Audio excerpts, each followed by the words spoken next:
इतना इंटरेस्टिंग सवाल कि आपने सबको मेरा दुश्मन बना दिया। जी 3 साल तो दुबई में थी, उसके बाद I have been to Europe और यूरोप में सेटल होने का सोच ही रही थी कि वापस आना पड़ा। फिर कुछ दीवाना हुआ इस क्वीन का या नहीं? फिर बाद नहीं बने? दीवाने तो बहुत सारे लोग होते हैं, दीवाना नहीं, दीवाने। दीवाने हैं ऑफ कोर्स, दीवाने तो होते हैं आर्टिस्टों के, फनकारों के, उनकी आवाज़ के, उनके लुक्स के, तो अल्हम्दुलिल्लाह काफ़ी सारे फैंस हैं। लेकिन ये है कि कंपटीशन ज़्यादा है, तो काम अच्छा अगर करेंगे तो इंशाल्लाह वो हम दोबारा से जो है वो रीजनरेट कर सकेंगे अपनी music।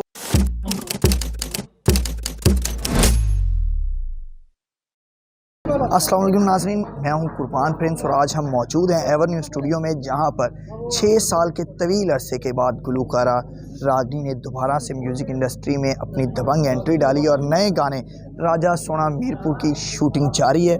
सेट पर मौजूद है रागनी भी, आप देख रहे होंगे क्वीन बनी हुई है। उनसे गुफ्तगू करते हैं कि क्यों ख्याल आया कि सिर्फ मीरपुर के लोगों के लिए ही जो वो राजा वहीं के सोने होते हैं, प्यारे होते हैं, और इन्होंने सिर्फ उन्हीं के लिए क्वीन बनना है, बाकी जो पूरा पाकिस्तान है उसका क्या करना है? क्या कहेंगी रागनी? इतना इंटरेस्टिंग सवाल कि आपने सबको मेरा दुश्मन बना दिया। दूसरी सिटीज़ के जो लोग हैं वो मेरे दुश्मन ना बन जाए। तो राजा इसलिए है वर्ड कि वहाँ के जो मकामी लोग हैं उनको राजा ही कह के पुकारा जाता है। तो बहुत सारे मेरे फैंस मीरपुर से और यूके में रहते हैं, मीरपुरी कम्युनिटी, तो उनकी बहुत सी फरमाइश थी मुझे काफ़ी अरसे से कि आप हम पे कोई गाना बनाएं। तो मैंने कहा जी क्यों नहीं, इस बार जब अब हम दोबारा से री एंटर हो रहे हैं हम, तो क्यों ना मीरपुर के ऊपर कुछ गाना बना दिया जाए। तो आप मेरा गेटअप देख सकते हैं कि किसी राजा को अगर आपने बुलाना है तो कोई रानी ही बुला सकती है, तो इस वजह से क्वीन का 6 साल का तवील अरसा कहाँ गायब रही? क्योंकि सेलिब्रिटी के बारे में पब्लिक को क्यूरियोसिटी होती है कि वो एक दिन भी गायब हो जाएं। कभी कहते हैं जी फलां के साथ स्कैंडल बन गया, शादी कर ली, बाहर शिफ्ट हो गए, ये इस तरह की क्यूरियोसिटी आती रहती। 6 साल कहाँ गायब? जी 3 साल तो दुबई में थी, उसके बाद I have been to Europe और यूरोप में सेटल होने का सोच ही रही थी कि वापस आना पड़ा। फिर अब्बू का इंतकाल हो गया तो अब मैं यहाँ पे हूँ और अब मैंने सोचा कि 6 साल बहुत अरसा होता है। वहाँ से मैं अपने गाने रिलीज़ कर रही थी, लेकिन अब ये है कि पाकिस्तान से प्रॉपर जो अपना म्यूज़िक मैंने छोड़ा था वो मैंने दोबारा से कनेक्ट। यूरोपियन कंट्रीज़ जो हैं उनको हम कहते हैं कि गोरों का देश, तो गोरों के देश में भी कोई अपनी आवाज़ के शहर में किसी को जकड़ा या फिर नहीं, मायूसी के साथ वापस लौटना? नहीं, गोरों के देश में इतने ज़्यादा पाकिस्तानी है कि आपकी सोच है जनाब। और स्पेन में थी मैं, तो स्पेन में तो बहुत ज़्यादा पाकिस्तानी है। फिर कुछ दीवाना हुआ इस क्वीन का या नहीं? फिर बाद नहीं बने? दीवाने तो बहुत सारे लोग होते हैं, दीवाना नहीं, दीवाने। दीवाने हैं ऑफ कोर्स, दीवाने तो होते हैं आर्टिस्टों के, फनकारों के, उनकी आवाज़ के, उनके लुक्स के, तो अल्हम्दुलिल्लाह काफ़ी सारे फैंस हैं। अच्छा, फिर वापस पाकिस्तान आने का सोचा वालिद की डेथ के बाद, गाने का कैसे ख्याल आया यहाँ पर आकर दोबारा से कि गाना गाया जाए और दोबारा से वीडियोस बनाई जाए? कंपटीशन भी बहुत ज़्यादा है, तो किसी किस्म का प्रेशर नहीं था? जी गाना ही, मैं बाय प्रोफेशन एक सिंगर हूँ, जी तो जी। मैंने मतलब अपनी मर्ज़ी से ही स्किप किया था थोड़े अरसे के लिए और अपनी मर्ज़ी से ही मैं दोबारा वापस आ गई, तो कोई ऐसा प्रेशर नहीं है।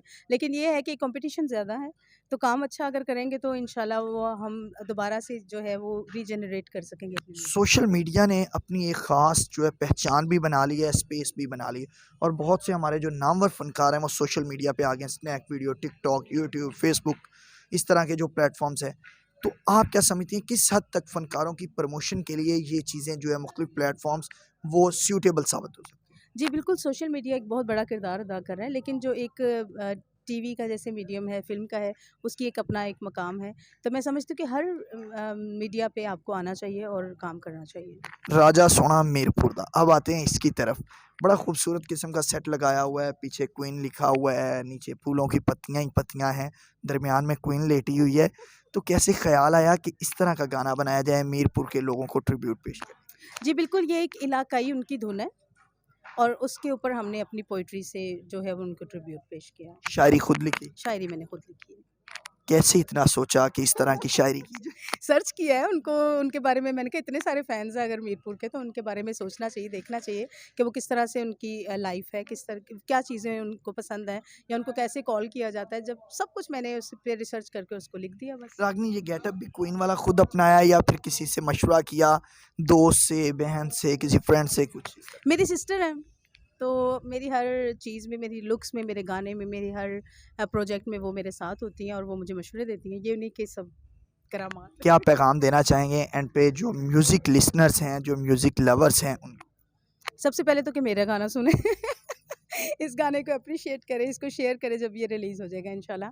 और बाकी ये है कि अच्छा म्यूज़िक हो तो आप अपनी जगह बना ही लेते हैं, और सुनने वालों को ये है कि वो हर किस्म का म्यूज़िक सुनते हैं, सुनते रहिए और हमें अप्रिशिएट करते रहिए। जब वो इस क्वीन को देख रहे होंगे, वीडियो भी हमारी साथ-साथ चल रही होगी, इंटरव्यू भी सुन रहे होंगे, तो उनको ऑब्वियसली उनके ज़हन में एक सवाल आएगा कि वीडियो की शूटिंग तो जारी है, तो ये वीडियो मार्केट में कब आएगी? रिलीज़ गाना कब होगा?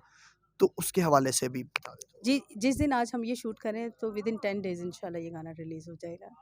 बहुत शुक्रिया रागनी जी। नाज़रीन, आपने रागनी की खूबसूरत गुफ्तगू सुनी, जिन्होंने अपना एक्सपीरियंस शेयर किया फ़ॉरेन कंट्रीज़ का भी, और इसके साथ-साथ उन्होंने अपने म्यूज़िक लवर्स को ये पैगाम दिया है कि वो उनका गाना सुनें, पसंद करें और अपनी राय का इज़हार करें, और ये भी उन्होंने बता दिया है कि ज़्यादा इंतज़ार नहीं करना पड़ेगा। तो उम्मीद है हमारा आज की ये वीडियो आपको पसंद आई होगी। इसी के साथ कुर्बान प्रिंस को रागनी के साथ दीजिए इजाज़त। अल्लाह ने के बाद।